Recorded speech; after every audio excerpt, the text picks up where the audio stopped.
Hello everyone. आज हम पढ़ रहे हैं क्लास 10th एनसीईआरटी साइंस के चैप्टर 5 लाइफ प्रोसेस के एक और क्वेश्चन के बारे में। आज का हमारा क्वेश्चन जो है वो है हीमोग्लोबिन के बारे में। क्वेश्चन हमारा है कि what would be the consequences of a deficiency of haemoglobin in our bodies.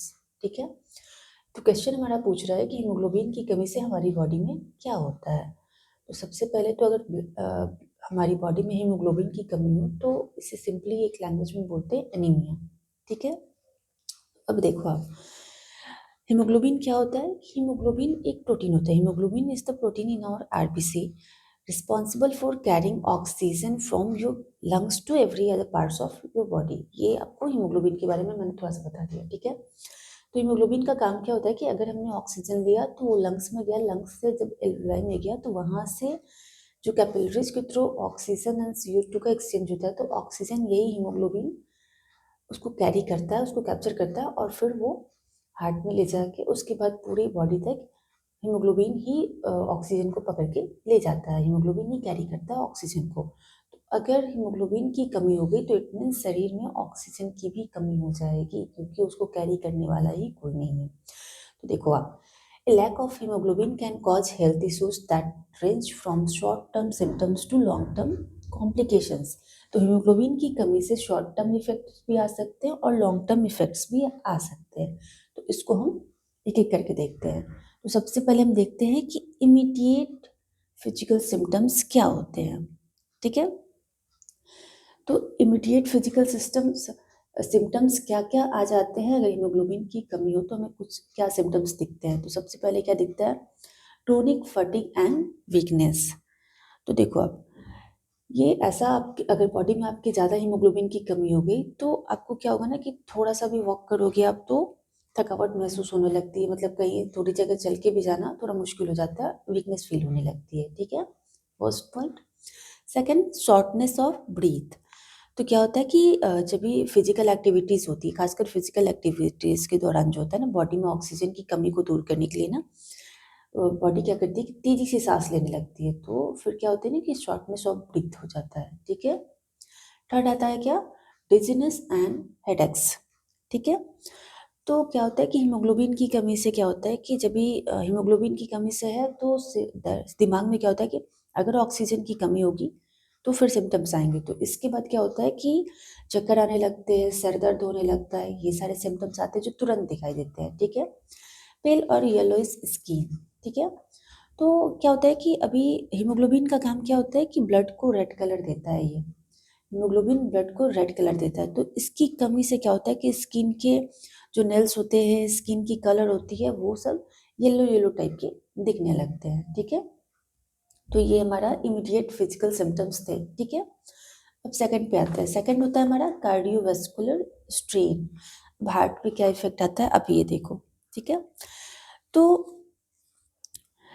Cardiovascular strain क्या होता है कि ब्लड जो होता है कि जैसे कि अब ऑक्सीजन कम है तो उसको लंग्स से हार्ट तक ले जा पाता है, लेकिन अब ऑक्सीजन चूंकि हीमोग्लोबिन ने कम कैप्चर किया, कम कैरी किया, तो उसकी भरपाई के लिए हार्ट को भी मेहनत करनी पड़ती है, जिसकी वजह से ये सारे इफेक्ट्स आते हैं। तो फर्स्ट थिंग इज पल्पिटेशंस, धड़कन। तो इसमें क्या होता है ना कि अगर ऑक्सीजन ही कम है तो इसमें क्या होता है ना, इंसान को लगता है ना कि कभी दिल की धड़कन काफ़ी तेज हो गई है या फिर छूट रही है। तो ये इफेक्ट आता है, कार्डियोवास्कुलर में इफेक्ट आता है ये। फिर क्या होता है कि हार्ट एनलार्जमेंट। अभी क्या होता है कि जब भी शॉर्टनेस ऑफ ब्रीथ होती है तो हार्ट क्या होता है ना कि बार बार बहुत ज़्यादा मेहनत करता है, जिससे क्या होता है ना कि हार्ट की जो मसल्स होती हैं वो मोटी हो जाती है और बड़ी हो जाती हैं, मतलब बड़ी भी हो सकती हैं।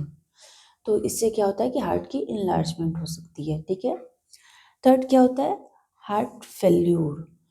तो अगर मतलब अगर ये लंबे टाइम तक रह गया, ट्रीटमेंट नहीं हो रही है, तो क्या होता है कि हार्ट क्या होता है ना अपना काम करते करते इतना कमज़ोर हो जाता है ना कि वो ठीक से पंप भी नहीं कर पाता, जिसकी वजह से हार्ट फेल्यूर के चांसेस रहते हैं। ठीक है, ये सेकंड थिंग्स हो गई।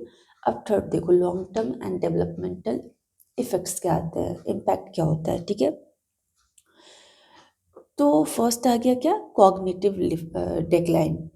तो देखो अभी क्या होता है ना कि लंबे समय तक अगर हीमोग्लोबिन की बॉडी में कमी रही तो इससे क्या होगा कि इससे जो आप ध्यान लगा सकते हो, एक फोकस कर सकते हो, उसमें कमी आ सकती है, मेमोरी लॉस हो सकता है। तो इससे क्या होगा कि आपकी यादाश्त की भी प्रॉब्लम हो सकती है, ठीक है।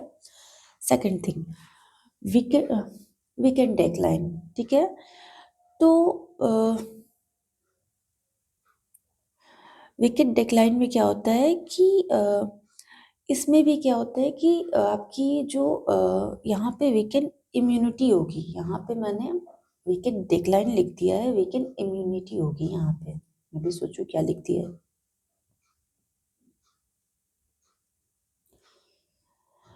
तो इसमें क्या होगा ना कि आपकी बॉडी की इम्यून सिस्टम कमज़ोर हो जाता है, क्योंकि बॉडी में एनर्जी कम होगी। क्योंकि अगर बॉडी में हीमोग्लोबिन आपका कम हो रहा है तो ऑक्सीजन को कम कैरी करेगा, और उसके बाद क्या होगा कि अगर ऑक्सीजन ही कम है तो आपके बॉडी में जो एनर्जी रिलीज होती है वो ऑक्सीजन के प्रेजेंस में ही होती है। तो इससे क्या होगा कि बॉडी में एनर्जी की कमी होगी, जिससे कि इम्यूनिटी वीक होगी, ठीक है। उसके बाद आते हैं हम लोग डेवलपमेंटल डिलेज की पे, ठीक है। तो अगर हीमोग्लोबिन, बच्चों में हीमोग्लोबिन की कमी हो गई तो इससे क्या होगा कि उनकी फिजिकल एंड मेंटल ग्रोथ में देरी हो सकती है, वो देर से ग्रो करेंगे, मतलब एक एज के बाद उनकी ग्रोथ आपको धीरे धीरे दिखेगी, ठीक है। अभी देखो आप, प्रेगनेंसी कॉम्प्लिकेशंस। तो अगर एक प्रेग्नेंट वुमन में हीमोग्लोबिन की कमी होती है तो उसे दिक्कत ये होगी कि उसे प्री मेच्योर बर्थ हो सकता है, बेबी जो होगा वो प्री मेच्योर हो सकता है। एंड जब बेबी होगा तो उसे लो वेट की प्रॉब्लम हो सकती है, वो कम वजन का बच्चा हो सकता है, ठीक है। इसके बाद एक और पॉइंट पे आ जाते हैं हम लोग। देखो, ये आ गया अनयूजुअल वार्निंग साइंस। तो कुछ ऐसे भी आते हैं जो असामान्य होते हैं, कभी अनएक्सपेक्टेड होते हैं, या कभी कभी ये साइंस नजर आते हैं, ठीक है। लाइक पीका। पीका में क्या होता है कि इसमें इंसान को ऐसा हो जाता है ना कि उसको कभी भी कुछ भी खाने की इच्छा हो जाती है। लाइक वो खाने की चीज़ नहीं है, फिर भी उसे खाने की इच्छा होने लगती है। लाइक आइस खाने की इच्छा हो जाती है, मिट्टी खाने की इच्छा होती है, पेपर, कागज़, ये सब खाने की उसे इच्छाएं होने लगती हैं। तो ये एक अनयूजुअल साइन होता है, वार्निंग साइन होता है कि बॉडी में कुछ न्यूट्रिएंट्स की कमी है। अगर आइस खाने की किसी को किसी को आइस खाने का मन कर रहा है, आइस के टुकड़े खाने का मन कर रहा है, तो ये अच्छी खासी वार्निंग साइन है कि मतलब उसकी बॉडी में हीमोग्लोबिन की कमी हो रही है। तभी उसे पूरा करने के लिए उसे कुछ अनएक्सपेक्टेड चीज़ें खाने की इच्छा हो रही है। ये अनयूजुअल होता है, कभी कभी ये वार्निंग साइंस दिखते हैं, ठीक है। अभी देखो आप, इसके बाद आता है brittle nails and hair loss. तो मतलब क्या कि कमजोर नाखून एंड बालों का झड़ना। तो बॉडी में जब ये क्या होता है ना कि ऑक्सीजन की कमी होने लगती है, तो बॉडी क्या करती है कि उस ऑक्सीजन को जरूरी इंपॉर्टेंट ऑर्गन्स तक पहुंचाने की कोशिश के लिए उसको बचाती है। एंड नेल्स पे, हेयर पे उसको नहीं उतना पहुंचाती है, जिसकी वजह से क्या होता है कि नेल्स टूटने लगते हैं एंड बाल झड़ने लगते हैं, ठीक है। तो ये भी एक साइन है। और उसके आगे देखो आप, लास्ट, कि कोल्ड हैंड्स एंड फीट। तो क्या होता है ना कि अगर इससे क्या होगा कि पुअर ब्लड सर्कुलेशन हो जाएगी। तो पुअर ब्लड सर्कुलेशन की वजह से ना होता है, क्या होता है कि हाथ पैर में बॉडी का टेम्परेचर बनाए रखना मुश्किल हो जाता है। तो पूरी बॉडी का टेम्परेचर एक जैसा नहीं हो पाता है, जिसकी वजह से कोल्ड हैंड्स रहते हैं एंड फीट भी कोल्ड रहता है। तो ये सारी कुछ चीज़ें हैं जो कि आपको हीमोग्लोबिन की कमी की वजह से ये आपको साइंस दिखते हैं, ठीक है। हीमोग्लोबिन की कमी अगर डायरेक्टली आप बोल दो तो हीमोग्लोबिन की कमी से जो डिजीज होती है उसको हम एनीमिया बोलते हैं, बट उसमें बहुत सारे डिफरेंट डिफरेंट आपको साइंस नज़र आते हैं, जो कि मैंने पॉइंट वाइज लिख दिया है। तो आपको आपके एग्ज़ाम में जिस हिसाब से जितने मार्क्स का क्वेश्चन हो, तो आप इसमें दो दो पॉइंट्स पे लिख सकते हो, आपको ज़रूरी नहीं है कि सारे लिखो।